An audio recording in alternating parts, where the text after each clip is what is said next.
A lot of moving parts this morning. It's an illustration of humans plan, God laughs.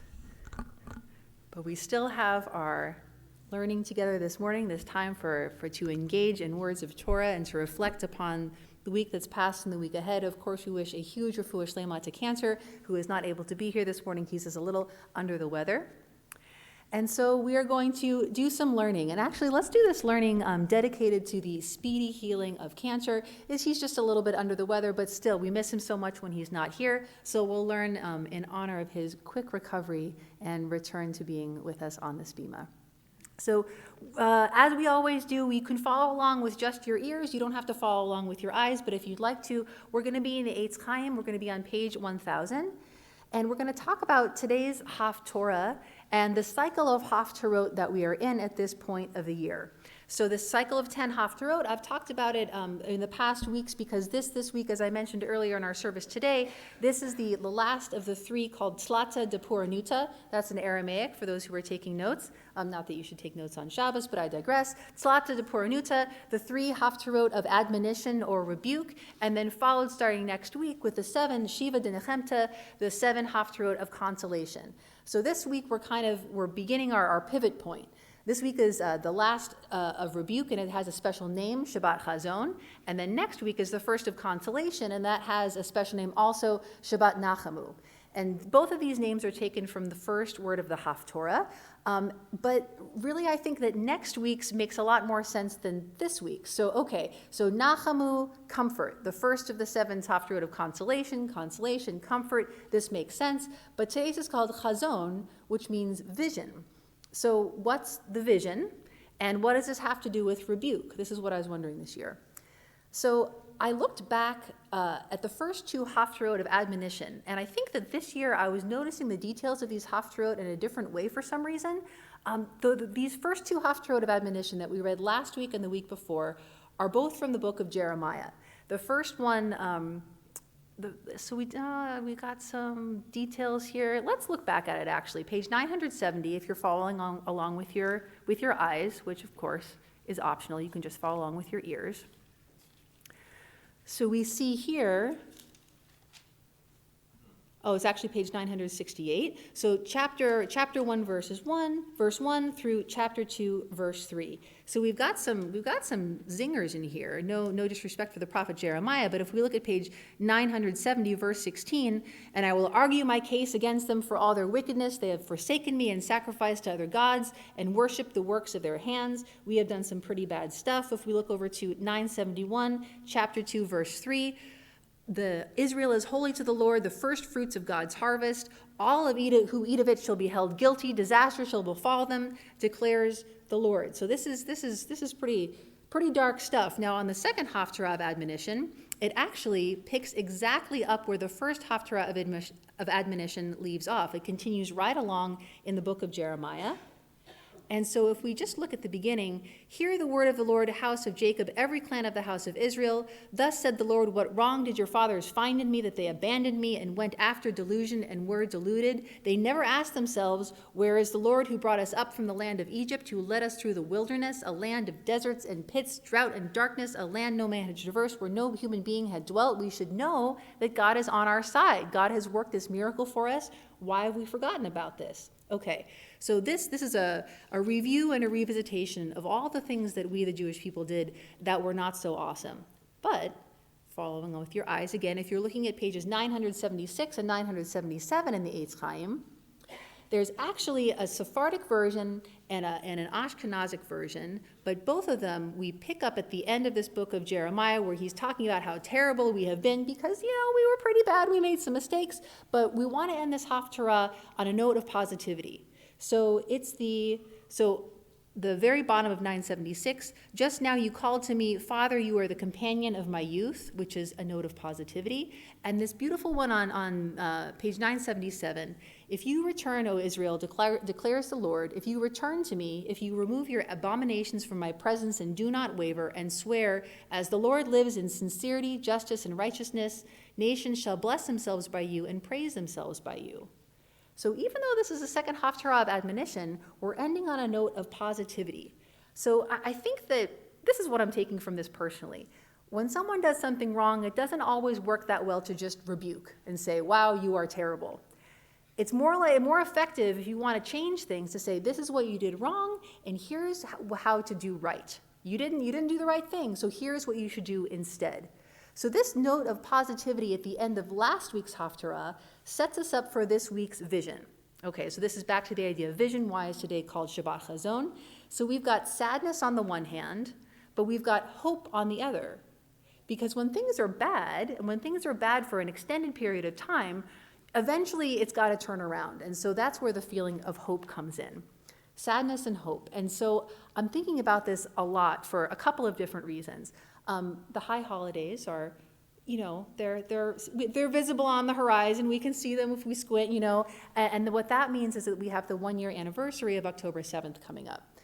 Last year, October 7th was Shmini Atzeret in the diaspora, was Shmini Atzeret and Simchat Torah in Israel, and this year, October 7th, that secular date falls right between Rosh Hashanah and Yom Kippur in the 10 days of awe.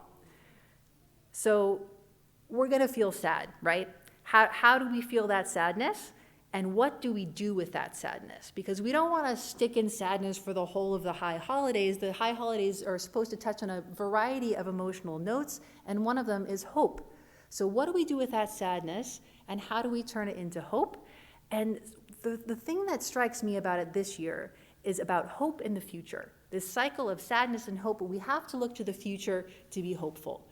I think that the community is aware my dad passed away a few months ago, and the life of his grandchild, my baby nephew, has taken on such a different significance for me, seeing that hope in a new generation.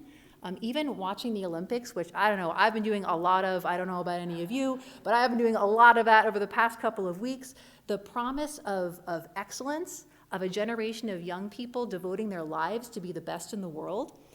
Even the free calendars that we've seen kind of next to the Jewish Journal, that theme on the top, what is it? Rebirth. Rebirth. And it's like rebirth of ancient synagogues in Israel. But okay, ancient synagogues in Israel, it's a great pictures for a calendar, but this theme of rebirth, of hope in the future, is something that I think resonates because we need it. We need it at this point in time. So, this idea of vision, moving from sadness to hope. If we've done things wrong, what do we do to do right? Okay. So I've read this Haftarah for years. Actually, it was, I think, over 10 years ago that I started reading this Haftarah in honor of my Hebrew calendar birthday. And it just happens to be this Haftarah with a lot of different trope going on. And so over the years that I've studied it closely, I've paid most attention to the trope. But this year, I ended up looking at the words. Imagine that. So on page 1002, or if you're following along without the Eitz Chaim, it's Isaiah chapter 1, verses 16 and 17. Now, there is a great little note in our Haftarah commentary, which I think at least I pay a lot of attention to the commentary when I'm reading the Torah, but the Haftarah, for whatever reason, I don't look at it as much. There isn't as much commentary usually. So we see at the bottom of page 1002, verses 16 and 17, this is the positive core of prophetic instruction. And actually, the comment continues on page 1003, and it says, Rashi refers to this list as 10 exhortations to repentance. So we have these 10 exhortations to repentance. This is basically, if we didn't know how to do good in the world, this is our instruction manual. So don't take notes now because it's Shabbos, but get ready to revisit this when you can take notes because it's important. Okay. So starting at verse 16. So let me read all the two verses, and then it's actually two and the beginning of verse 18. So to the bottom of page 1002. Rachatzu hizaku, hasiru roa ma'alalechem mineged einai, chilu harea.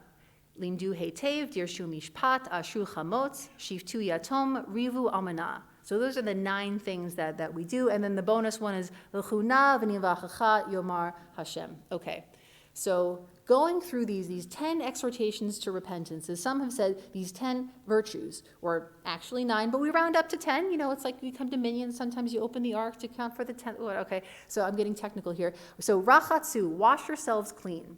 So I feel like this idea of being physically clean and this idea of being spiritually clean is something that humans definitely connect. We have, in Jewish tradition, the mikveh, where I don't know how many of you have been into a mikveh, but if you have, you got to take a shower first. You got to brush your hair, trim your nails. You've got to get very physically clean before you go into this special pool to get spiritually cleansed and spiritually renewed. So wash yourselves clean. That's the first instruction. Then we have hizaku. Make yourselves meritorious. So it's interesting, if you talk about the language of court, if you talk about the language of court, especially in Talmudic times, you have zechut and chovah. So zechut means innocent, and chovah means guilty. So make yourselves meritorious, behave in a way that if you happen to be in court, you wouldn't be found guilty. And then I love this one, I think because it's a little bit longer, and the language I feel is beautiful. Hasiru roa ma'alalechem mineged einai. Turn aside from evil opposite my eyes. So basically, when God is watching you, which might be some of the time, might be all the time, we could think about that a little bit later on, but doing evil when one's being watched is worse. So it's like if you're a student in a class and your teacher is staring at you and you, crumple up your homework and throw it on the floor, that's disrespectful in a way that it isn't if you're doing it when no one is watching. And that leads into the next one, chilu hara, cease to do evil. So you shouldn't really be doing evil at any point, even when no one is watching. When someone is watching, definitely don't, but even when no one is watching, stop doing evil. Moving in that direction, limdu heitev, learn to do good. That I think, I spent some time earlier this week with my delightful baby nephew, and there are some things about childhood that you see that the human essence is just beautiful. And I think there's this concept, at least this story that at least I've been familiar with. It's like, okay, you grow up and then you kind of get spiritual stains all over you. But I think also when you watch kids, there's a part of goodness that does not come naturally. It's like you have to teach kids to not hit the dog in the face sometimes. It's like so limdu heitev, learn to do good, learn the part of goodness that does not necessarily come naturally, and teach that to others. Now we get a little bit more layered here. Dirshu mishpat, seek justice. So the rule of law. I love this verb that they use, dirshu, seek justice. You have to seek it. Justice doesn't just emerge and be like, hey, here I am. You have to seek it to find it. It doesn't just happen. Okay, now we get into some more strange language situations. So ashru hamotz, it's translated as aid the wronged, and I did a little bit of research into this, and really the meaning is uncertain, but this idea of aid the wronged, not just the weak. When someone is struggling, there's an instinct to come to their aid, but if someone has been wronged, it's sort of like, well, was that really their fault? So aid the wronged is a different thing than aid the weak. And I think that when people have been wronged, there's this concept in chaplaincy of the corrective emotional experience. If someone has been through a certain experience and it's gone badly, if they're able to go through that same experience and have it go well, it can be incredibly healing. So aid the wronged. All right, number eight. Shiftu yatom, uphold the rights of the orphan. So this idea of justice, getting justice for the orphan, that's the ultimate unfairness to lose parents in one's youth. So uphold the rights of the orphan. This is some of the weakest in society. And similarly, rivu almanah, defend the cause of the widow. My mom recently lost her husband, and so I see in a different way that if you're in old age and you're suddenly deprived of support and advocacy, that's a particular type of weakness. So defend the cause of the widow. It's incredibly important. Now, this is the 10th and the bonus, lechuna v'nivachacha. The meaning of Hebrew on this one is, again, uncertain, did a little research. So come, let us reach an understanding. And the reason why this is so uplifting for me is we're coming to the concept that humans and God are capable of mutual understanding, which, sometimes it doesn't feel like that way to me. But when I read this verse, I'm inspired that it's possible that I could come to understand God and God could come to understand me. So this week to next week, this is our pivot point. This is our third Haftarah of admonition. We are familiar with the idea at this point that we have messed up, but now when we read our Haftarah this week, specifically verses 16 and 17, we see how to do right. So today, this Shabbat, and in the coming week, let's pay particular attention to this list of virtues, this exhortation to teshuvah. Look at it and see, what on this list are you doing well? So you're good at it? That's great. Do it even more. Now, what on this list have you forgotten about? I haven't really thought of that. Remember it and try it out. Try a new way of doing good. This is our time for vision. This is Shabbat Hazon. There has been sadness in the world. There has been lots of wrongdoing, as we have seen, and so much of it has been unfair. Some of it, wrongdoing is in our control, and some isn't. But we can influence our feelings of hope. We can take actions that are on this list on the path of teshuvah, and we can encourage our friends, our loved ones, and our community to join us and do the same. Shabbat Shalom.